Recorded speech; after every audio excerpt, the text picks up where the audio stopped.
casos de deficiência física que atrasam o desenvolvimento psicomotor da criança. São os casos de paralisia cerebral e de outros problemas de origem neurológica. Com dificuldades para realizar determinados movimentos necessários ao aprendizado, a criança acaba tendo de repetir algumas vezes o período escolar. Isso não tem nada a ver com a inteligência, que as crianças deficientes físicas geralmente têm igual à média dos colegas da mesma idade.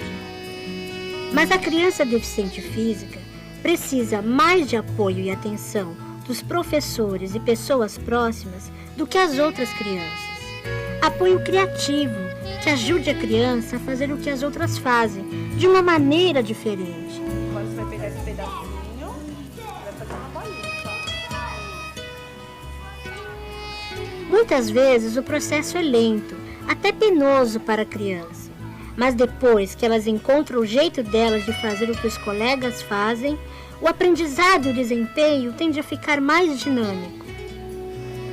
Fora da sala de aula, a criança com deficiência física tem dificuldades de participar de algumas atividades de recreação que costumam empolgar os colegas.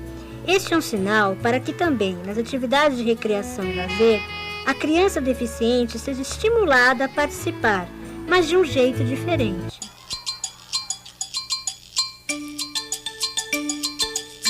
Osteogênese imperfecta é um daqueles casos raros que acontecem no momento da concepção do bebê. Dois genes que não deveriam se combinar, se combinam, e o resultado é que a pessoa nasce com os ossos frágeis, tão frágeis que na hora do parto se quebram. Foi o que aconteceu comigo. Após o meu nascimento, os médicos constataram que eu era um caso de osteogênese imperfecta. É uma deficiência tão rara que a medicina não teve muito tempo se dedicar a ela. A Leandra, quando nasceu, foi uma surpresa para todos nós. Ninguém tinha conhecimento de que ela tinha qualquer problema. E ela nasceu toda fraturada e com pontos. Depois as radiografias revelaram que ela tinha pontos de ossificação de fraturas antigas de vidra intrauterina. Ela nasceu de um parto cesariano e eu acredito que se ela tivesse nascido de parto normal, ela não teria resistido. De modo que foi uma criança que não podia ser carregada ao colo, não podia ser muito manuseada, botar muita roupa, nada disso. Ela tinha que se mexer o mínimo com ela, com todo cuidado. Às vezes precisavam 2 pessoas para conseguir trocar uma fralda na Leandra. E mesmo assim, no berço, sem ninguém tocar, ela começava a chorar e a gente já sabia, tinha tido fratura. Quem nasce com a deficiência óssea que eu nasci tem de ser protegido o tempo todo. Por isso, até os 5 anos, eu vivia muito no colo da minha mãe. Parecia uma bonequinha de louça. Podia quebrar a qualquer momento. Tomei remédios, custei a sentar e aprendi a andar. A partir dos 6 anos de idade, eu comecei a tomar consciência do quanto eu era diferente. Eu já ia para a escola e tinha medo da aproximação das pessoas, de como elas me viam, o que elas achavam, tinha medo de me machucar. Os meus primeiros anos na escola foram um aprendizado muito difícil em vários aspectos.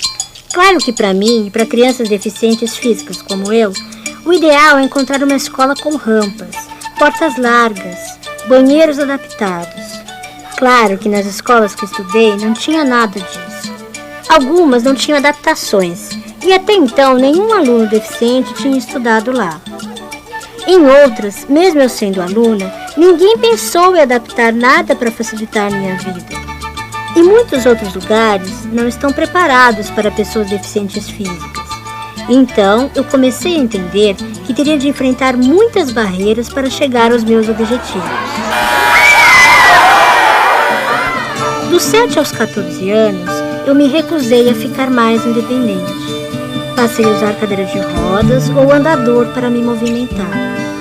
Foi um processo longo, penoso, que eu só comecei a entender bem depois, quando comecei a escrever meu diário. Eu estava então com 15 anos de idade Estudava no primeiro colegial. Tinha muita dificuldade de me aceitar como deficiente. Tinha medo de que as pessoas não me aceitassem. Tinha consciência das diferenças, mas não queria encará-las com responsabilidade. Tinha muito medo de crescer e ao mesmo tempo não crescer. Queria ser alguém especial, para me proteger e ser querida pelas pessoas. Achava que tinha obrigação de ser diferente e muito inteligente para ter algo em quem compensar a deficiência. Levou algum tempo também para eu entender que adaptar uma instalação não era coisa do outro mundo. Pelo contrário, na maioria das vezes são coisas simples. Descobri depois uma coisa interessante. As pessoas preferem fazer tudo para a pessoa deficiente, menos criar condições para que ela se vire sozinha. Cheias de pena e dó, as pessoas acham que assim elas estão ajudando o deficiente. A verdade é que custa bem mais barato do que se pensa facilitar a vida do deficiente adaptando os lugares. Aqui temos um obstáculo, que é uma escada. Parece que é pequena, só tem 4, 5 degraus, mas isso é um obstáculo para quem tem alguma dificuldade motora. Uma solução para isso seria uma rampa. Essa rampa, além de facilitar o acesso, poderia ser alguma coisa que ficava mais bonito esse espaço. Serviria como um divisor entre um pátio e outro pátio.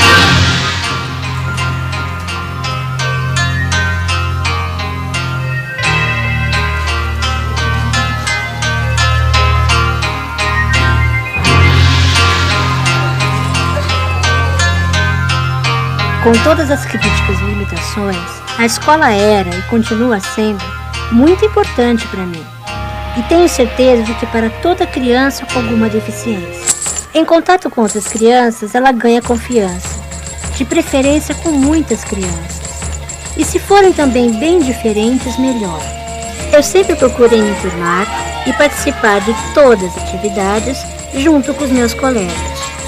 E se alguma atividade era mais difícil para mim, a gente dava um jeito. E olha que quando se tem 8, 10 anos, é muito comum aparecerem as disputas.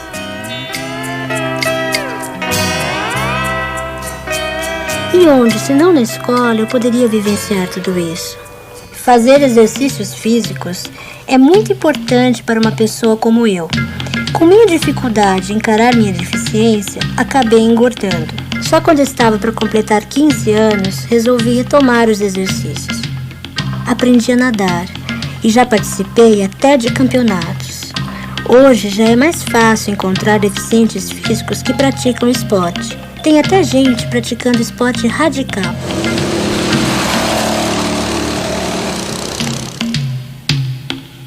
Essa é uma atividade que é denominada terapia esportiva na paralisia cerebral, onde você estimula o reflexo da criança, as suas habilidades motoras, a sua coordenação motora. No início, as crianças têm dificuldade em andar, depois elas aprendem a correr, aprendem a saltar, aprendem a cair, amortecer a queda. Essas crianças ficam em casa porque elas têm medo, têm vergonha de expor as suas deficiências, suas deformidades, seus problemas de locomoção. Essas crianças, na realidade, eram crianças que estão acostumadas a perder. Aqui não, aqui elas ganham sempre.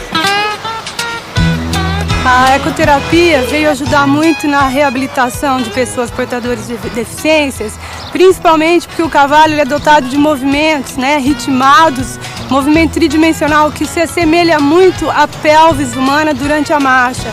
Então são movimentos que são sentidos pelo quadril, pela pelvis e estimula novas conquistas motoras. Quando ele monta o cavalo, ele se sente muito autoconfiante, ele tem uma independência maior, ele tem uma autoestima elevada, conquistada com o trabalho, e isso ajuda muito com que ele vença todas as dificuldades que ele tenha no momento e tenha na própria vida.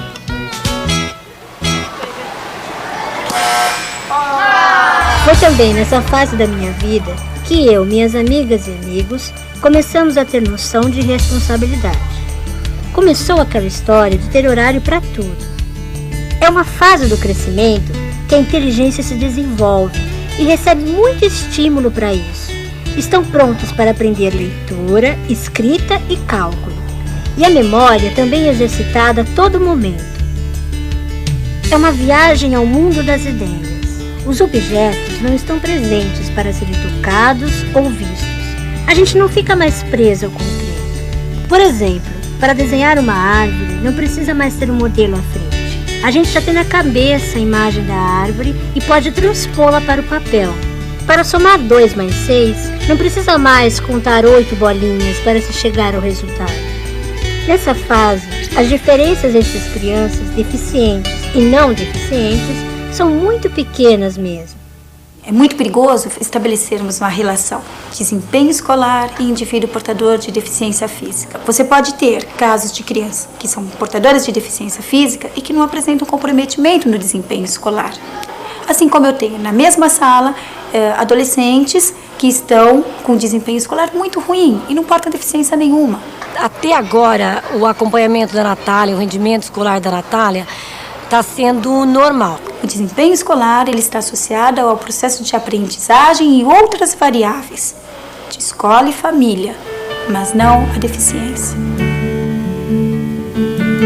Estamos numa época em que o computador é tudo para muitas pessoas.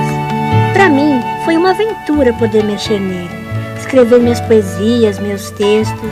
E hoje, crianças em idade escolar, portadoras de qualquer deficiência, já estão aprendendo a usar o computador. Se naquele tempo eu tivesse um computador, acho que muita coisa seria diferente. O trabalho que nós desenvolvemos com o uso do computador com criança deficiente física diz respeito a colocar esse computador a serviço dessa criança de modo que ela possa realizar tarefas que ela não pode realizar por falta de coordenação motora. Tem um movimento de pescoço que é reprodutivo, então a gente usa umas teclas que a gente coloca num determinado dispositivo e que ela pode com o nariz, por exemplo, acionar, ou se ela tem, por exemplo, um movimento na perna, a gente coloca um dispositivo no chão que ela consegue chutar e com isso ela consegue então se comunicar com o computador. Existe um sistema, uma linguagem, no caso chama linguagem logo, com a qual ela pode então realizar tarefas como desenhar, escrever, calcular. Isso permite então que a criança seja incluída nessa classe, nesse ensino tradicional, e não seja excluída das atividades que são realizadas porque ela não tem coordenação motora. Mas mesmo sem computador, eu sempre gostei de estudar e escrever. Sempre tirei notas boas. Quando algum amigo não entendia a lição de casa, eu ajudava. Lições sempre em dia, cadernos em ordem. Eu sempre fui de ficar muito deslumbrada com coisas novas que aprendo e amizades que faço. Claro que encontrei crianças que não aceitavam e não compreendiam as minhas dificuldades e limitações. Isso é muito chato mesmo. Em compensação, tinha amigas que gostavam de ficar comigo, que gostavam de mim. Eu aprendi a ter mais confiança. É por isso que para qualquer criança portadora de deficiência, ter amigos é muito importante. A equipe e os professores da escola são decisivos para que crianças deficientes ou não aprendam a não se autolimitar. Em 1994, eu tinha 17 anos. Ainda vivia uma fase meio complicada. Não me encontrava interiormente também. Tinha medo de deixar de ser criança em certos aspectos. Já gostava muito de expor meus sentimentos através das palavras. Comecei a fazer um curso de redação com uma professora amiga de minha tia. Eram aulas em que comecei a ter mais autoestima e valorizar o que eu realmente gostava de fazer. Esse foi o primeiro passo que me trouxe no caminho até a faculdade, onde hoje eu curso editoração de livros. Também escrevo artigos para jornais e revistas e continuo fazendo poesias. Estrela. Numa estrela, um brilho, a princípio inatingível, ofuscado pelo vidro, oprimido, impedido, ilhado por sentido, fundo, profundo, dentro de si mesmo.